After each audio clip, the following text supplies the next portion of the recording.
Pandemi COVID-19 memberi dampak langsung ke berbagai aspek ekonomi, dan jenis usaha yang paling terkena dampaknya adalah usaha kuliner. Demi mengatur panggung diskusi yang produktif mengenai hal ini, kami mewawancarai beberapa orang di rest area kilometer 13,5 A Tol Jakarta-Tangerang. Banyak sih Mbak, maksudnya untuk pengunjungannya banyak yang agak berkurang. Soalnya kan kita juga membatasin jaga jarak juga kayak gitu. Perubahan ya, kalau perubahan sih dari perubahan pendapatan yang pasti ya, karena imbasnya sangat luar biasa di musim pandemi ini, dan kita ya berusaha lah untuk bisa tetap bertahan ya, tetap eksis terus ya, dengan mensiasati ya promosi-promosi yang harus kita tingkatkan. Kalau boleh tahu penurunan itu kira-kira turun berapa persen? Kalau untuk penurunan di musim dari awal pandemi sampai sekarang, untuk imbas dari permasalahan tersebut ya, penurunan dari segi pendapatan itu 75%. Jauh ya. Itu sangat luar biasa, memukul. Kalau di musim pandemi ini sangat memukul sangat ya, dari usaha-usaha kuliner seperti ini ya sangat terdampak istilah seperti itu. Untuk akibat pandemi ini sangat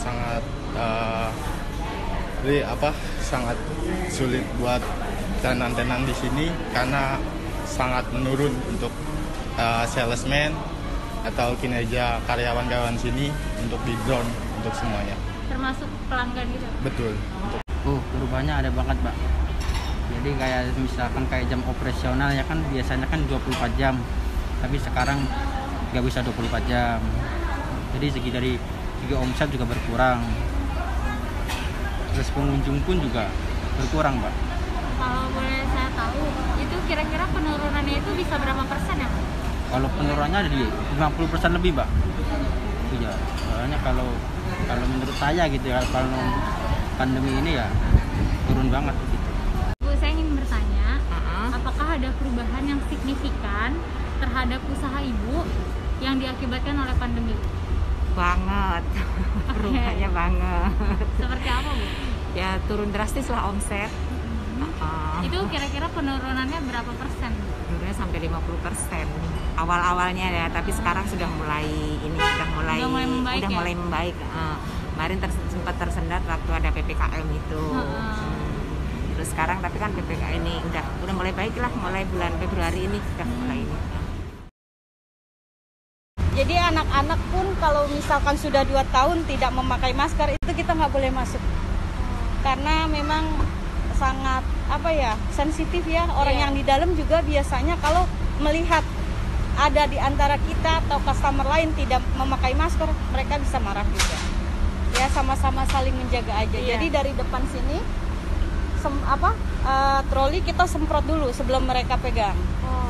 Pakai hand sanitizer, cek suhu. Begitupun dari luar harus sudah tegas, yang tidak masker tidak boleh masuk. Paling kalau mereka tetap mau berbelanja, kami bantu karyawan kami keluar, bapaknya butuh apa, dan kami yang antriin bayar gitu. Mengikutin aturan aja yang ada dari pemerintah. Itu dilakukan dengan ketat gitu ya? Iya. Tetap ya kita mengarahkan kayak mencuci tangan, memakai hand sanitizer, terus sarung tangan gitu. Kalau dari protokol kesehatan, kita sebagai karyawan ngikutin aturan yang ada. Dari sisi pengunjungnya pun kita juga selalu mengingatkan untuk cuci tangan segala. Cuman untuk ya itu dampaknya itu dari pengunjungnya sendiri kadang-kadang ada perasaan takut, juga ada nanya bukanya sampai jam berapa, terus syaratnya apa aja, kadang-kadang seperti itu ada. Tapi tetap kami lakukan protokol kesehatan, tetap melakukan. Kalau di Silin tetap menjalankan protokol kesehatan seperti pakai masker. Terus kalau misalkan untuk yang tadinya kan hanya untuk cutting ya pakai hand glove ya. Tapi sekarang semuanya sudah mulai pakai cutting, dari mulai produksi sampai prepare makanan untuk ke customer, sampai kasir semua pakai hand glove, pakai face shield seperti itu. Kalau dari customer sendiri, apakah ada yang kadang-kadang nggak pakai masker atau semua pakai masker? Ada nggak pakai masker, justru kami mengajarkan untuk kasirnya sendiri ya. Kalau ada customer transaksi tanpa masker, kita menyarankan customer untuk menggunakan masker terlebih dahulu sebelum transaksi. Karena untuk sama-sama saling melindungi kan. Kita sangat erat banget ya, karena ya kita kan semua berharap pandemi ini cepat berlalu. Jadi kalau misalkan untuk prokes itu sendiri kita sangat mengikuti aturannya ada. Terus karena kita ngenduk sama pusat ya, kita disarankan, dianjurkan untuk seperti itu Bu. Jadi mulai mencuci tangan di luar, hand sanitizer siapkan di luar, pas dia masuk ya untuk suhunya kita tes juga.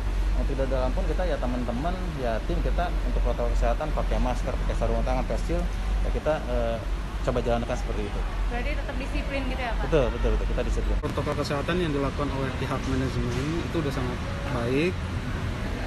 Selain selalu mengingatkan untuk setiap tenan atau toko yang di rest area untuk selalu menjaga protokol kesehatan, mereka juga melakukan penyemprotan disinfektan secara rutin. Mereka dari pihak manajemen sih sudah melakukan protokol kesehatan yang sangat baik.